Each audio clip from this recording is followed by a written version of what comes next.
What is estoppel? Estoppel is a legal principle that forbids someone from arguing, alleging, or asserting a right that contradicts what they have already said or committed under the law. Its purpose is to keep people from being wronged unfairly because of the contradiction of another person's word or conduct.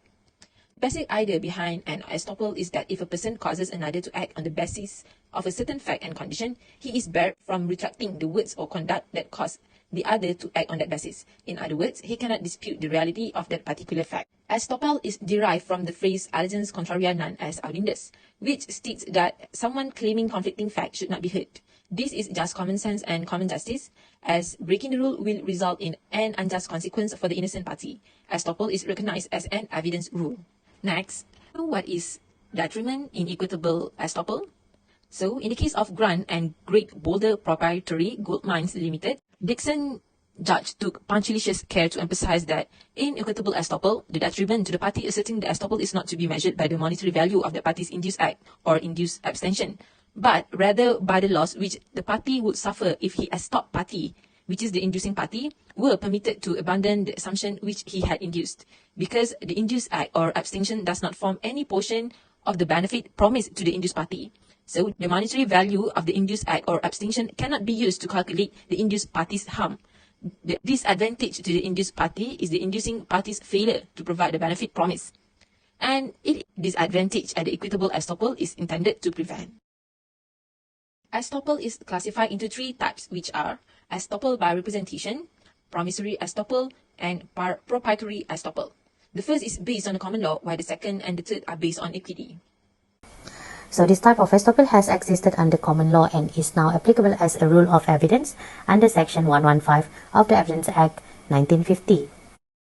There are three elements to be fulfilled, namely, there must be an unambiguous representation by word, conduct, or silence in the nature to induce.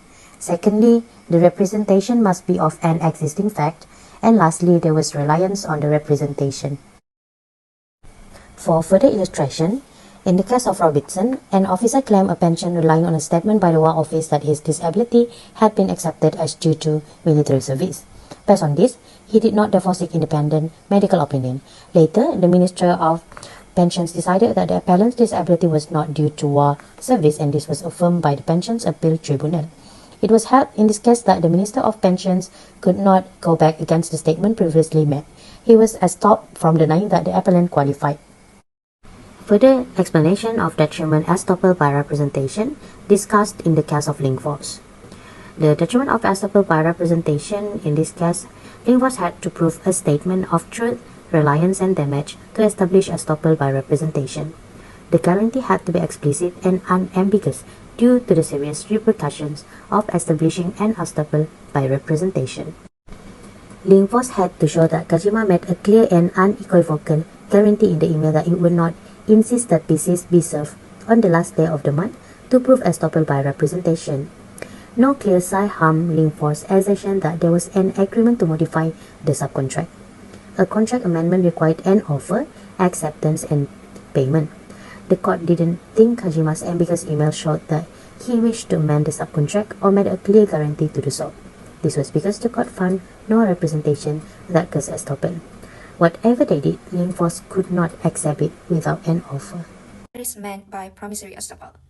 It is an equitable principle known as promissory estoppel, aims to prevent any unfairness or inequity that can result from the promisor actions of breaking his promise, which initially induced the promisee to act against him. In other words, if a third party has reasonably relied on a promise made to a first party, the doctrine of promissory estoppel forbids the first party from changing its mind. Referring to the case of Hughes against Metropolitan Railway Co., a landlord gives 6 months' notice to a tenant, requiring him to carry out certain repairs. The tenant responded by inquiring whether the landlord wished to purchase his interest in the premise for £3,000. The landlord entered into negotiation for the purchase of the lease, but this negotiation broke down. He sought to forfeit the lease because the tenant had not carried out the repairs within 6 months of his original notice. The court held that the tenant was entitled to equitable relief against forfeiture of the lease on the ground that the running of the 6 months period was suspended during the negotiation to purchase the lease and did not commence until the negotiations broke down. This case is the example of how promissory estoppels work. There are 4 requirements need to be fulfilled. First of all, there must a clear and unambiguous promise or assurance. Secondly, The promissory intended to affect the legal relation between the parties. Thirdly, the promise act in reliance of that promise. And last but not least, acting upon the promise alter the positions of the promise to his detriment. In huge cases earlier, the detriment is not required. What is required is that the promisee change their viewpoint or take some action because they trusted the representation that was made. In the posted case, Gopal Sri Ram, Judge Court Appeal, concluded that the detriment is not a fundamental factor to be proved before prom. The estoppel can be invoked. However, there is a limitation in this part. A pre-existing legal relationship between the parties must be intended to be affected by the promise. Only a promisor's lawsuit against the promisee may use this provision as a defense. In the Singapore case, Tong Sik Ken and another against Jaya Sundar anak lelaki Jayaram, the plaintiff commenced proceedings after the defendant and his companies failed to repay the sums allegedly owed. The defendants raised a defense against the claimant by saying that he had been tricked into signing the documents, including a later set of documents, the February 2011 agreements, which the plaintiff had not pleaded. Allegedly, the first plaintiff had represented that the documents were meant only to assure the plaintiff creditors and the Macau court as to the first plaintiff's ability to pay his debt. The documents were never meant to create legally binding obligations or to be enforced against the defendants. Additionally, since the documents had been created to defraud the first plaintiff creditors and the Macau court, the agreement were void for illegality. The defendant further pleaded various acts of harassment done by or connected to the plaintiff. The court held that the alleged harassment was not relevant to the defense because the document and agreements were sham and illegal. If proven, the harassment would show only that the plaintiff had wished to exert pressure on the defendant to perform his purported obligations, which was equally consistent with the documents and agreements being legal. The alleged harassment did not constitute a relevant detriment because it was not a form of harm suffered as a result of the defendant's reliance, but rather a form of harm allegedly inflicted on the defendant by the subsequent and independent action of the plaintiff. Now we continue on the equitable estoppel, which is proprietary estoppel. It is a legal doctrine that prohibits or stops any attempt by a legal owner to unfairly renege on promises made in the course of a transaction involving the owner property. In the 19th century, the cases Llewellyn and Llewellyn and Ramsden and Dyson gave rise to the doctrine of proprietary estoppel.